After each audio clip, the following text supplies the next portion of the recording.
Good morning students. जय हिंद। आज हमारा टॉपिक इंडियन पॉलिटी में मौलिक अधिकार है। और मैं बता दूं कि 2022 का सुप्रीम कोर्ट का आदेश है कि मौलिक अधिकार का दावा वही व्यक्ति कर सकता है जो कानून का पालन करेगा, जो अपने कर्तव्यों का पालन करेगा। यह बहुत बड़ा डिसीजन है, याद रखना है। इसलिए कानून को हम लोग को ध्यान में रखना है।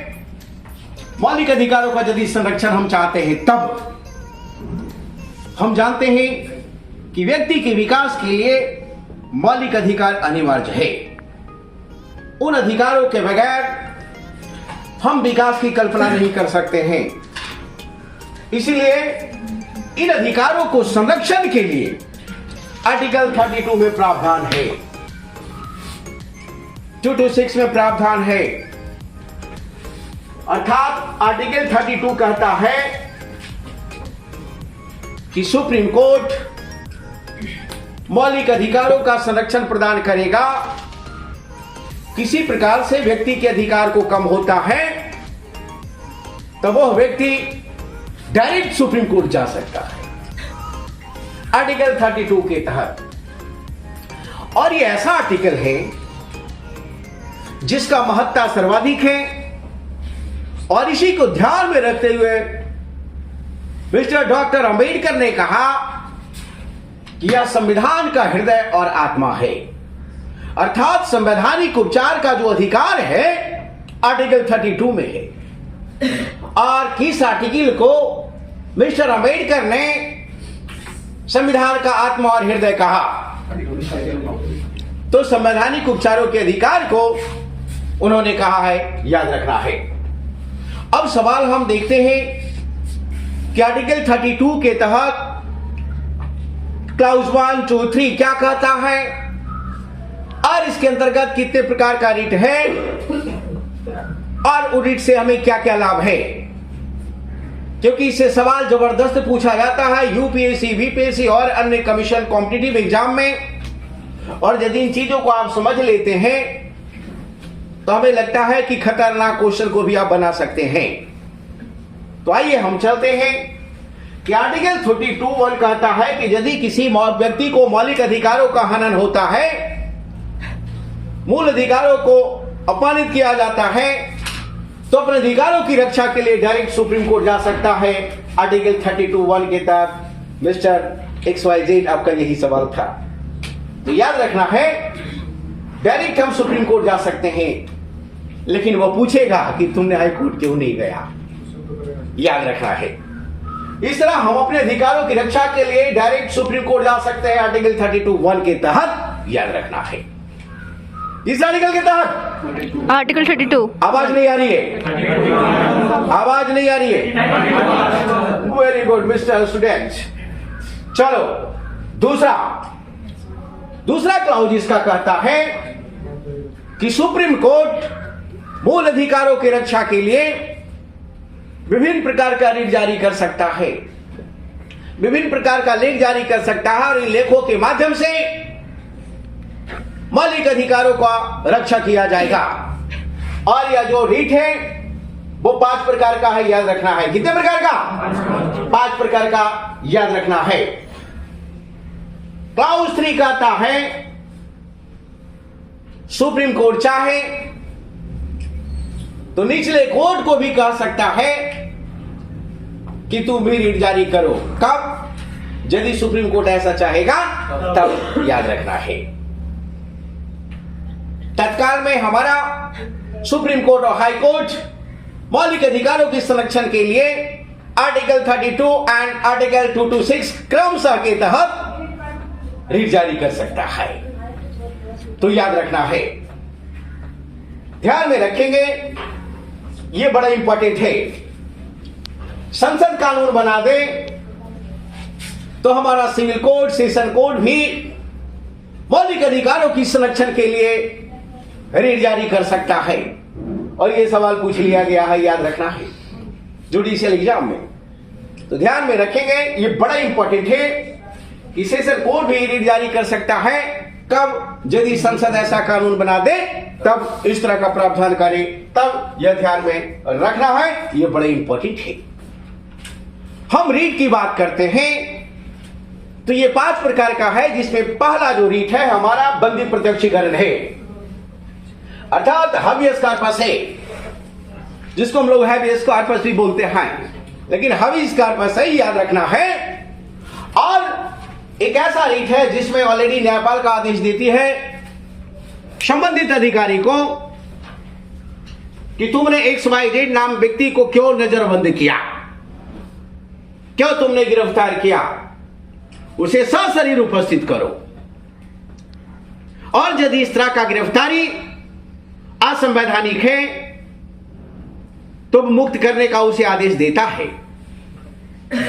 लेकिन यदि यह गिरफ्तारी न्याय संगत है तो ऑलरेडी उसे रिहा नहीं करेगा। अब सरकार की जिम्मेदारी हो जाती है कि वो गिरफ्तार व्यक्ति सुरक्षित रहे और उसमें किसी प्रकार का कोई प्रताड़ना नहीं हो।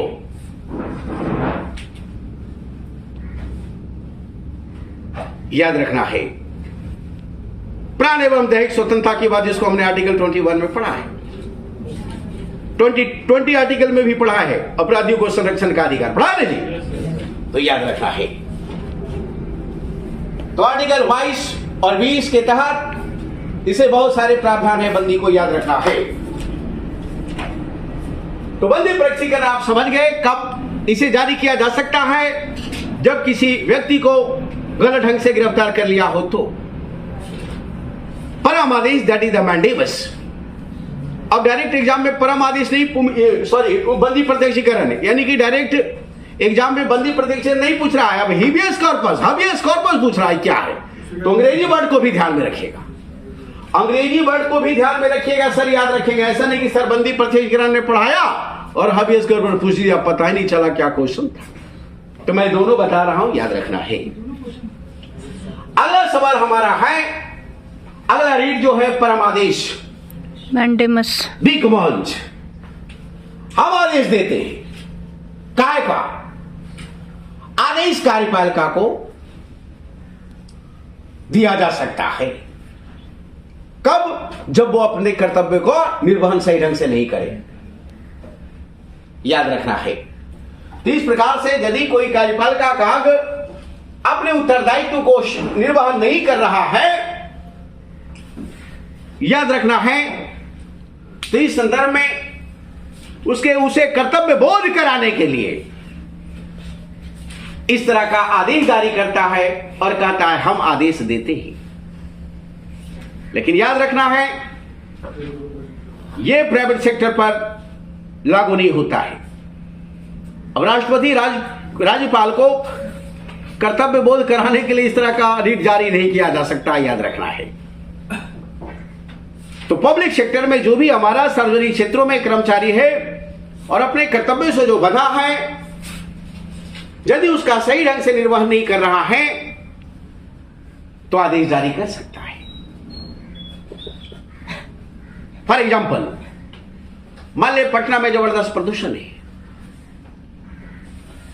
प्रदूषण नियंत्रण संबंधी जो अधिकारी हैं, नगरपालिका संबंधी जो अधिकारी है, उसे डायरेक्ट कोर्ट आदेश दे सकता है कि तुम अपने कर्तव्यों का निर्वहन करते हुए 24 घंटे के अंदर पटना को हम साफ देखना चाहते हैं। तो इस तरह कर्तव्यों को वो याद दिलाएगा और न्यायिक सक्रियता के तहत भी आती है, याद रखना है। तो यह परमादेश है, याद रखेंगे। नेक्स्ट सवाल, प्रतिषेध। प्रतिषेध का मतलब प्रोहिबिशन होता है, अर्थात ऊपर के न्यायालय द्वारा निचले न्यायालय को यह आदेश जारी किया जाता है कि तुमने जो इस फाइल से संबंधित तुमने जो आदेश दिया है या तुम जो आदेश दे रहे हो, तुम जो कार्रवाई कर रहे हो, ये तेरे अधिकार क्षेत्र से बाहर है। अर्थात जब निचली न्यायपालिका अपने अधिकार क्षेत्र का अतिक्रमण करती है तो उसके आगे की कार्रवाई को रोकने के लिए जो आदेश जारी किया जाता है, जो रीट जारी किया जाता है, दैट इज द प्रतिषेध। अर्थात यह रीट कार्रवाई से रोकना है, अर्थात यह प्रिवेंशन है, याद रखना है, यह प्रिवेंटिव रेमेडीज है। मतलब रोकना है कि आगे आप रुक जाओ क्योंकि यह तेरा अधिकार क्षेत्र से बाहर है, यह पावर नहीं है, वो फाइल तुम हमें दे दो। ठीक है, नेक्स्ट। तो यह प्रतिषेध है। प्रतिषेध के तहत हम निचले न्यायपालिका को किसी केस से संबंधित आगे कार्रवाई को हम रोकते हैं। किस कोर्ट के द्वारा? तो सुप्रीम कोर्ट के द्वारा। उत्प्रेषण क्या है? सरसरी, जिसको हम लोग सर्चियोरी बोलते हैं। तो ये जो सरसरी है, इसका ये रीट जारी करने का मकसद यह है कि जो कोर्ट किसी केस में आदेश दे दिया है तो उसकी समीक्षा जरूरी है। सुप्रीम कोर्ट समीक्षा कर सकती है और उसको ऐसा लगता है कि इस तरह का जो डिसीजन है ये ठीक नहीं है, तो उस डिसीजन को शून्य साबित कर सकता है और पुनः उस पर सुनवाई करेगा। अर्थात किस रीट में समीक्षा करती है? उत्प्रेषण में, यानी आदेश के बाद। प्रतिषेध में क्या है? कार्रवाई के समय, आदेश के पूर्व, याद रखना है। तो ये ऑलरेडी क्या है? कार्रवाई से रोकने के संबंधित है ये, और ये आदेश के बाद समीक्षा की जरूरत है, इसमें याद रखना है। उसी तरह अधिकार परीक्षा है क्यों वारंटो अधिकार परीक्षा। इसके तहत कोर्ट यह देखती है कि कोई भी व्यक्ति यदि किसी पद पर बैठा है तो वो किस हैसियत से बैठा है, क्या वो आने के लिए, बनने के लिए जो रूल्स एंड रेगुलेशन उसको फॉलो किया है कि नहीं, क्या वो असंवैधानिक तरीके से बैठा है। तो सार्वजनिक पदों पर बैठा व्यक्ति बैठने का जो तरीका उसका सही है या गलत, जो दावा कर रहा है उसे सिद्ध करना होगा। और यदि ऐसा लगता है कि उसका योग्य वो नहीं है उस पद के लिए, तो उसे वे इस्तीफा देने के लिए बाध्य कर सकता है, उसे पद से हटा दिया जाएगा। इस प्रकार बताओ कि नजरबंदी का प्रस्तुतिकरण के लिए, अवैध गिरफ्तारी से संबंधित सुनवाई के लिए कौन सा रीट? बंदी प्रत्यक्षीकरण, हेबस कॉर्पस। से बोलो। बंदी प्रत्यक्षीकरण। कार्यपालिका को अपने उत्तरदायित्व का आदेश किस रीट के तहत? परमादेश। बताओ, निचले न्यायपालिका द्वारा कोई भी कार्रवाई को रोक से संबंधित रीट कौन सा? प्रतिषेध। किसी रीट से संबंधी जो भी, किसी फाइल से संबंधित जो भी हमारा आदेश आ गया है उसकी समीक्षा के लिए कौन सा रीट? उत्प्रेषण। और बताओ, किसी व्यक्ति को जो पद पे विराजमान है, योग्यता और अयोग्यता संबंधित जांच के लिए कौन सा रीट? अधिकार परीक्षा। Any problem? No sir. खाना खाकर आए आप लोग? चलिए, बहुत बढ़िया, ध्यान में रखना है। अब सवाल है कि आर्टिकल 12 से लेकर 35 तक हमारा मूल अधिकार का चर्चा है, लेकिन इन अधिकारों के साथ साथ हम देखते हैं कि कुछ अपवाद भी है, याद रखना है। तो इसी संदर्भ में हमने देखा कि जो भी हमें अधिकार दिया गया है, मौलिक अधिकार दिया गया है, उन मौलिक अधिकारों के संरक्षण के लिए, हमारा जो मौलिक अधिकार दिया गया उन अधिकारों को संरक्षण के लिए आर्टिकल 32 संवैधानिक उपचार प्रदान किया गया है। लेकिन इन अधिकारों के साथ साथ कुछ अपवाद भी है। अपवाद यह है कि आर्टिकल 33 में कहता है कि कुछ संस्था का कर्मचारी, भारत में कुछ सार्वजनिक संस्था ऐसा है जिसका कर्मचारी को मौलिक अधिकार को समाप्त किया जा सकता है। कब किया जा सकता है? वो कौन है? तो जो सशस्त्र सैन्य से संबंधित है, अर्धसैनिक बल है, जो इंटेलिजेंस ऑर्गेनाइजेशन से संबंधित है, आईबी है, रो है, और टेलीकम्युनिकेशन से संबंधित है, उनके अधिकारों को कम किया जा सकता है। क्योंकि फुल पावर में आ जाएंगे तो पता चलेगा कि देश का सुरक्षा पर खतरा है। इसलिए हर हाल में इनके अधिकारों को कम करके देश को सुरक्षित किया जा सकता है। फॉर एग्जाम्पल, इन संगठनों से संबंधित क्लर्क है, रसोईया है, नाई है, इन लोगों को संगठन बनाने का अधिकार नहीं है, याद रखना है। इस संस्था के खिलाफ किसी प्रकार का एकजुट होने का अधिकार नहीं है, इसे कमजोर करने का इसे अधिकार नहीं है, याद रखना है। दूसरा, आर्टिकल 34 कहता है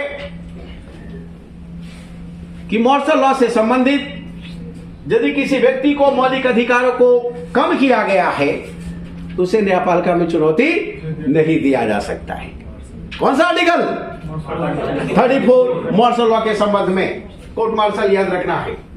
दूसरा, हाँ समझ गए, 34 संसद क्या है?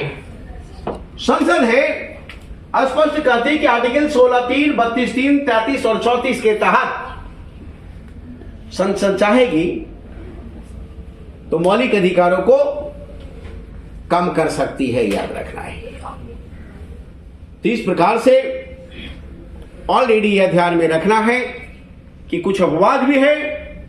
इसका मकसद वही है कि जो व्यक्ति कानून का पालन करता है और समय के साथ, कानून के साथ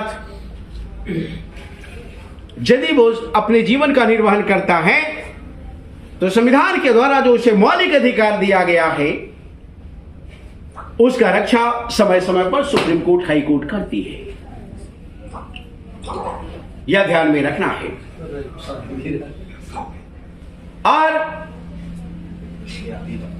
जो भारतीय संविधान भाग 3 अनुच्छेद ऑलरेडी 12 से लेकर 35 के बीच में मूल अधिकार हमें मिला है, उसका मकसद व्यक्ति का पूर्ण व्यक्तित्व विकास करना, जिसमें हमारे पास 6 अधिकार है। समता का अधिकार है, स्वतंत्रता का अधिकार है, शोषण के विरुद्ध अधिकार है, धार्मिक स्वतंत्रता का अधिकार है और संवैधानिक उपचार का अधिकार है।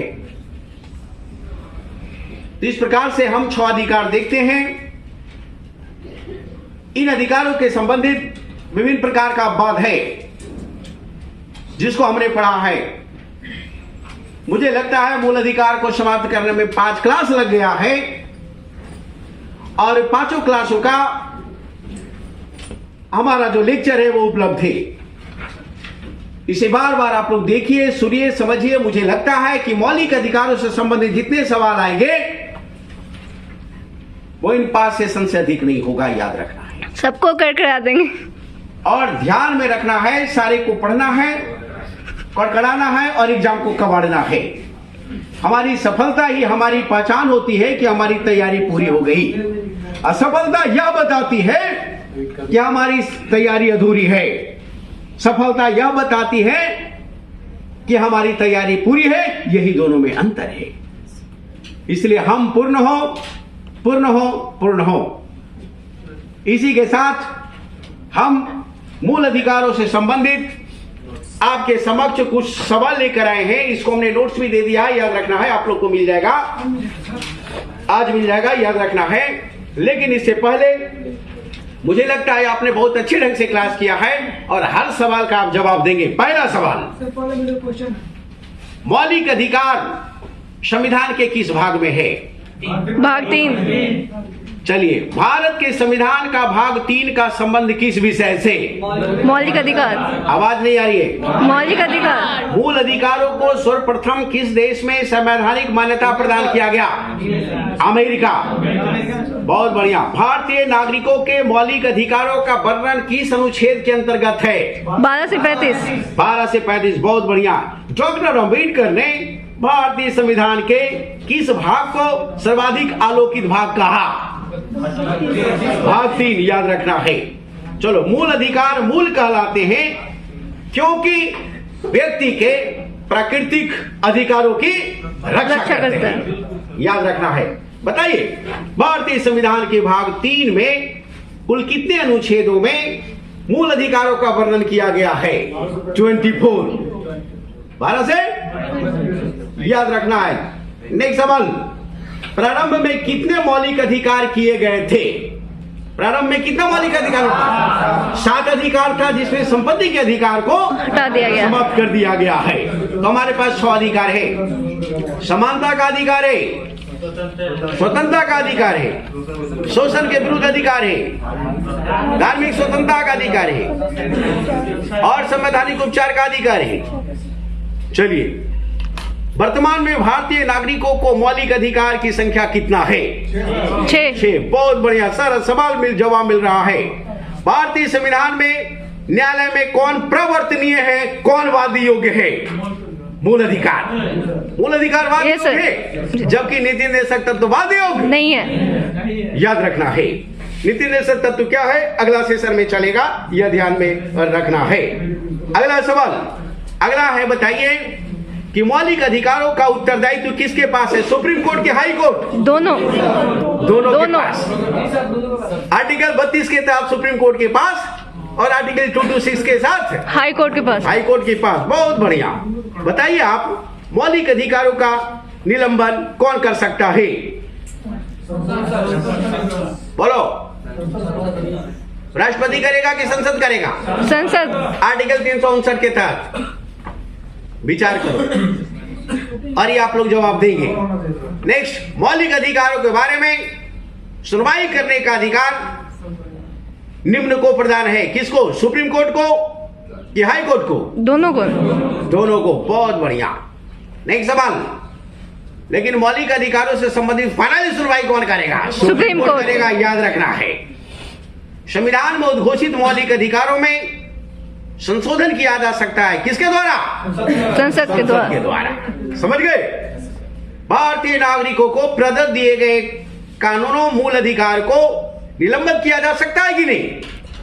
कर सकते हैं। बताया 359 के द्वारा। किसके द्वारा? राष्ट्रपति के द्वारा। चलो, लेकिन 2021 को नहीं कर सकते। अगला सवाल, निम्न में कौन से मामले उच्च न्यायालय और उच्चतम न्यायालय की अधिकारता में आता है? तो बताइए, मूल अधिकारों का प्रवर्तन आता है कि नहीं? आता है ना? Yes sir. चलिए, भारतीय संविधान के अंतर्गत मूल अधिकारों का संरक्षण कौन है? संरक्षक कौन है? Supreme court. न्यायपालिका है। बहुत बढ़िया। मौलिक अधिकारों का निलंबन का आदेश कौन देता है? राष्ट्रपति देगा। किस आर्टिकल के तहत? 369। नेक्स्ट सवाल, मूल अधिकारों पर आवश्यक प्रतिबंध लगाने का अधिकार किसको है? संसद को। चलिए, नेक्स्ट सवाल, मौलिक अधिकारों का प्रमुख उद्देश्य बताओ क्या है? व्यक्तिगत स्वतंत्रता को सुनिश्चित करना। सही है। व्यक्तिगत स्वतंत्रता को सुनिश्चित। मूल अधिकारों का प्रवर्तन करने की शक्ति किसके पास है? उच्च न्यायालय कि सुप्रीम कोर्ट? ये दोनों को है। याद रखना है। नेक्स्ट सवाल, मौलिक अधिकारों के संबंध में क्या सही है? पहला, क्या राज्य के विरुद्ध एक गारंटी है कि नहीं? Yes sir. यस सर, ये गारंटी है।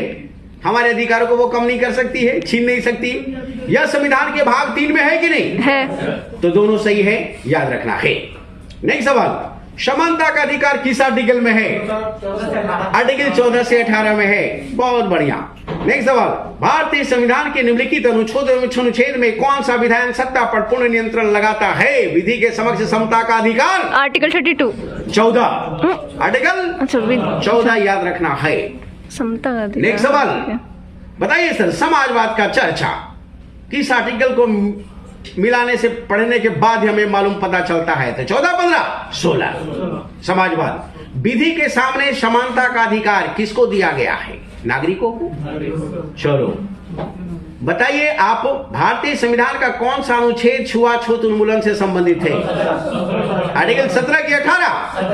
Very good. निम्नलिखित में से संविधान के कौन सा अनुच्छेद में किसी भी रूप में अस्पृश्यता निषेध का प्रावधान है? 17। बहुत बढ़िया। और बताइए इससे संबंधित अधिनियम पहली बार कब बना है? अस्पृश्यता निवारण अधिनियम 1955। क्या बात है, बहुत बढ़िया। गर्दा करका दिया है, लड़का पढ़ रहा है, विवाह होगा। अगला सवाल पढ़ेगा उसी का बिया होगा, याद रखना है। नेक्स्ट सवाल, संविधान के किस अनुच्छेद के प्रावधानों के अंतर्गत भारत सरकार द्वारा भारत रत्न, पद्म विभूषण आदि अलंकरण प्रदान किए जाते हैं? 18। एक प्रकार से ये उपाधि नहीं बल्कि अलंकरण है, पुरस्कार है। समझ गया? बहुत बढ़िया। नेक्स्ट, 1955 में पारित, देखो आ गया, 1955 में पारित अस्पृश्यता अपराध अधिनियम को वर्तमान में किस नाम से जाना जाता है? हमने बताया था आपको, जाइए और पिछला क्लास को बढ़िया से देखिए। हमने बताया था कि अस्पृश्यता निवारण अधिनियम का नाम ऑलरेडी 1976 में सिविल अधिकार संरक्षण अधिनियम कर दिया गया, नागरिक अधिकार संरक्षण अधिनियम कर दिया। समझ गया? कब? 1976। 1976 में। Why are you hustling? Next, निम्नलिखित अनुच्छेदों में कौन सा अनुच्छेद भिन्न है? याद रखिएगा, भिन्न है। देखिए छाटिए, 14, 16, 15, 19 कौन सा अलग है? बताओ। 19 का है, कहा कि 14 से 18 एक में स्वतंत्रता का अधिकार है, तो पकड़ लिया। Yes, sir. इसका मतलब आपने अच्छे ढंग से पढ़ा है मौलिक अधिकारों को। अगला सवाल बताओ, आप बता दो कि भारत में समाचार पत्रों का जो स्वतंत्रता है किस आर्टिकल में है? अनुच्छेद 19(1) का। समझ गया? चलो नेक्स्ट, बहुत बढ़िया। नेक्स्ट पॉइंट, स्वतंत्रता के मूल अधिकार से संबंधित संविधान के अनुच्छेद 19 के अंतर्गत कितने प्रकार का स्वतंत्रता है? 6 प्रकार का। समझ जाओ, 7 था, 1 खत्म किया गया और 6 बचा है। बहुत बढ़िया। तो मूल अधिकार भी 7 था, 6 हो गया, और स्वतंत्रता का अधिकार भी 19 के तहत 7 था, वो भी 6 हो गया। नेक्स्ट सवाल, नेक्स्ट है, बताओ स्वतंत्रता का अधिकार संविधान के किस अनुच्छेद से संबंधित है? 19 से 22 के बीच में। चलो, अनुच्छेद 19 में वर्णित स्वतंत्रता का अधिकार किसको है? केवल भारतीय नागरिकों की, सबको? बहुत बढ़िया। बताओ, भारतीय संविधान का अनुच्छेद 21 निम्नलिखित में से किसके विरुद्ध संरक्षण प्रदान करता है? कार्यपालिका और विधायिका के खिलाफ, और दोनों मिलकर वो हमारा प्राण और दैहिक स्वतंत्रता को कम नहीं कर सकता है, और उसके तहत हमें बहुत सारा अधिकार मिला हुआ है ना? जीने का अधिकार, स्वच्छ वातावरण में रहने का अधिकार, शुद्ध पेयजल का अधिकार, निजता का अधिकार, पढ़ने का अधिकार। समझ गया? Yes sir. चलो बहुत बढ़िया, खाली आवाज उठाना चाहता हूं। नेक्स्ट सवाल, निम्नलिखित बताओ, निम्नलिखित में नागरिकों का स्वतंत्रता संबंधी सही अधिकार कौन है? तो भाषण और विचार की स्वतंत्रता का अधिकार हमारे पास है। प्रेस की स्वतंत्रता भाषण की स्वतंत्रता में शामिल है कि नहीं? है। जोर से बोलो। है। हड़ताल पर जाने का अधिकार है कि नहीं? आर्टिकल 21 के तहत हड़ताल पर जाने का अधिकार हमको नहीं है ना? बहुत बढ़िया। केरल हाई कोर्ट का डिसीजन भी रहा है। नेक्स्ट सवाल, अवैध ठहराया हड़ताल को। भारतीय संविधान का कौन सा अनुच्छेद व्यक्ति के विदेश यात्रा के अधिकार को संरक्षण प्रदान करता है? विदेश घूमने का अधिकार, आर्टिकल 21। चलो नेक्स्ट सवाल, किसी को राष्ट्रगीत गाने के लिए बाध्य नहीं किया जा सकता। याद रखना है, क्वेश्चन जबरदस्त है। किसी को राष्ट्रगीत, राष्ट्रगान नहीं, राष्ट्रगीत गाने के लिए बाध्य नहीं किया जा सकता है ना? तो इसमें बहुत सारा ऑलरेडी ऑप्शन है, आगे बढ़ते हैं, इसको देख लेना है। निम्नलिखित में से किन्हें सर्वोच्च न्यायालय ने मौलिक अधिकारों के रूप में मान्यता दिया है? आवास का अधिकार मौलिक अधिकार है कि नहीं? विदेश यात्रा घूमने का अधिकार है कि नहीं? है। दोस्तों आज के वीडियो में इतना ही। वीडियो पसंद आई हो तो वीडियो को लाइक कीजिए, चैनल पर नए हैं तो चैनल को सब्सक्राइब कीजिए। मिलते हैं अगली वीडियो में, तब तक के लिए एंजॉय योर लाइफ। भारतीय संविधान में प्रदत्त स्वतंत्रता का अधिकार के संबंध में कौन सा सत्य है? तो भाषण देने का स्वतंत्रता है कि नहीं, लेकिन क्या अबाधित स्वतंत्रता है? क्या सीमित है? याद रखना, असीमित नहीं है। देश की एकता और अखंडता को ध्यान में रखते हुए हमें ऑलरेडी बातें रखनी है। चलो, भारत के किन अनुच्छेद में शोषण के विरुद्ध अधिकार है? आर्टिकल 23 और 24। चलो, मौलिक अधिकारों के अंतर्गत कौन सा अनुच्छेद बच्चों के शोषण से संबंधित है? 24। चलो, भारत के संविधान के निम्नलिखित किस आयु के बालक को किसी खान या अन्य संकटमय सेवा में लगाने का प्रतिषेध किया जाता है? 14 वर्ष से कम। कारखाने तथा खानों में कोई व्यक्ति नियुक्ति नहीं किया जा सकता। कब तक? जब तक उसकी आयु कम से कम 14 वर्ष ना हो। चलो, भारतीय संविधान के अनुच्छेद के अनुसार किसी व्यक्ति को जिसे गिरफ्तार या बंदी किया जा सकता है, सबसे नजदीक मजिस्ट्रेट के निकट उपस्थित करना होगा कितना घंटा के अंदर? 24 घंटा के अंदर। पक्का? Yes sir. इस आर्टिकल के तहत 22 के तहत। Yes sir. चलो, 14 वर्ष से कम आयु के बहुत से गरीब बच्चे पटाखे बनाने वाले कारखाने में काम करते हैं। इन कारखानों में बच्चों का काम देने से किस मौलिक अधिकारों का उल्लंघन होता है? शोषण के विरुद्ध अधिकार। इसका मतलब आप शोषण कर रहे हैं, इसे ये बाल शोषण हुआ, समझ गए? बड़े को काम न देकर छोटे से खतरनाक काम करवा रहे हैं और पेमेंट को बचा रहे हैं आप। यह ठीक बात नहीं है और उसके भविष्य को आप खिलवाड़ कर रहे हैं। नेक्स्ट सवाल, निम्नलिखित में किस अनुच्छेद में कहा गया कि किसी भी व्यक्ति को एक ही अपराध के लिए एक बार से अधिक दंड नहीं दिया जा सकता है? आर्टिकल 20 है ना? 20 के 1 2 3 क्या? वाह, लड़का खड़खड़ा कर पढ़ा है, कबाड़ दिया है वो। एग्जाम कबाड़ेगा, अधिकारी भरेगा। चलो, सब ऐसा होना चाहिए, वही एक क्यों, सबको पास ऐसा नॉलेज होना चाहिए। धार्मिक स्वतंत्रता का अधिकार संविधान के किस अनुच्छेद में? आर्टिकल 25 से लेकर 30 के बीच में, याद रखना है। 25 से 28 है कि 30 है? 28 है, बहुत बढ़िया। नेक्स्ट सवाल, नेक्स्ट बताइए, भारतीय संविधान के अनुच्छेद 25 का संबंध किससे? धर्म की स्वतंत्रता से है। धार्मिक स्वतंत्रता के अधिकार के संबंध में, चलिए बहुत बड़ा है। अगला सवाल, और ये सारे सवाल जो मैं दे रहा हूं टोटल का हमने डिस्कशन कर दिया, तो लाइन वाइज क्लॉज वाइज किया है, इसलिए बार बार देखना है और सवालों को एकदम यूपीएससी पूछे, बीपीएससी पूछे, मौलिक अधिकारों से संबंधित सारा सवाल मूल अधिकार के 5 क्लास में उपलब्ध है। यह तय है, या कहीं भी कोई क्वेश्चन उठा लेगा वहां उपस्थित है। संविधान के किस अनुच्छेद द्वारा सिखों द्वारा कृपान धारण करने का धार्मिक आजादी है? 25 के तहत डायरेक्ट बताया हुआ, देख लेना। नेक्स्ट फोटो खींचा है, उसमें देख लेना है। संविधान द्वारा प्रदत्त धार्मिक अधिकारों का राज्य किन आधारों पर प्रतिबंध लगा जा सकता है? स्वास्थ्य के आधार पर, पब्लिक स्वास्थ्य के, पब्लिक हेल्थ के आधार पर, सदाचार के आधार पर, लोक व्यवस्था पब्लिक ऑर्डर को बनाए रखने के आधार पर प्रतिबंधित कर सकता है। भारतीय संविधान का कौन सा अनुच्छेद अल्पसंख्यकों को अपनी मनपसंद शिक्षण संस्थानों को स्थापना करने संबंधित अधिकार है? आर्टिकल 30। ठीक है? Yes sir. अल्पसंख्यकों को अपने मनपसंद शिक्षा संस्थान स्थापित करने का अधिकार है।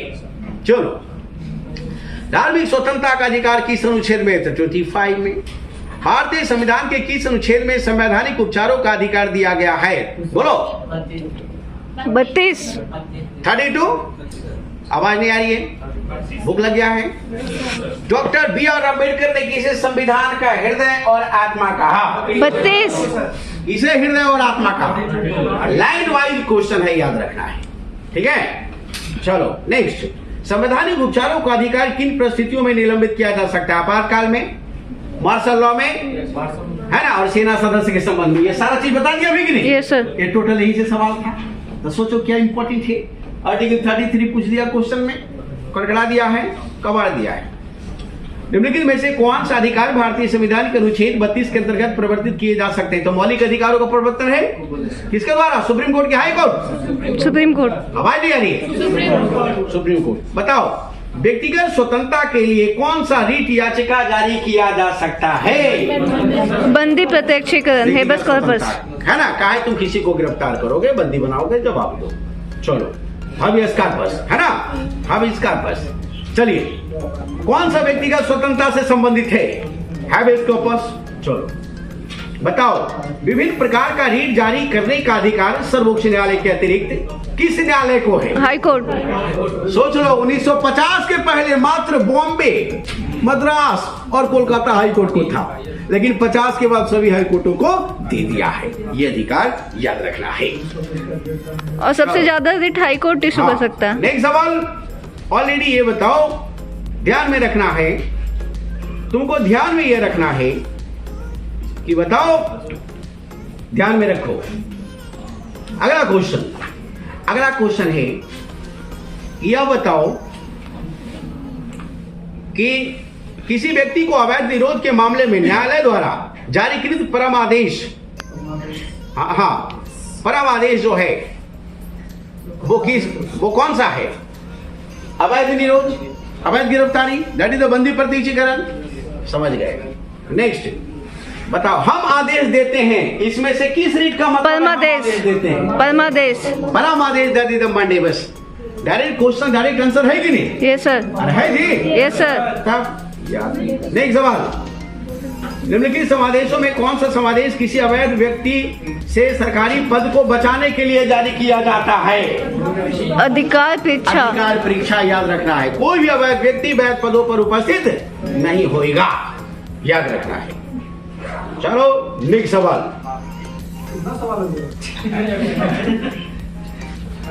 हर सवाल का जवाब नहीं मिल सकता।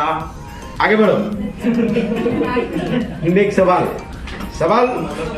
सवाल हमारे पास लंबी है, बट समय जो घड़ी है जो छड़ी दिखा रही है, इसलिए आज की सभा यही समाप्त की जाती है। कैसा लगा प्रश्न? है ना? इन सारे प्रश्नों का सवाल का जवाब हमने दे दिया है। समझ गए? उसी बार बार कड़कड़ाना है। ठीक है? That's all. जय हिंद। Let it be now. गर्दा। दोस्तों, आज के वीडियो में इतना ही। वीडियो पसंद आई हो तो वीडियो को लाइक कीजिए, चैनल पर नए हैं तो चैनल को सब्सक्राइब कीजिए। मिलते हैं अगली वीडियो में, तब तक के लिए एंजॉय योर लाइफ।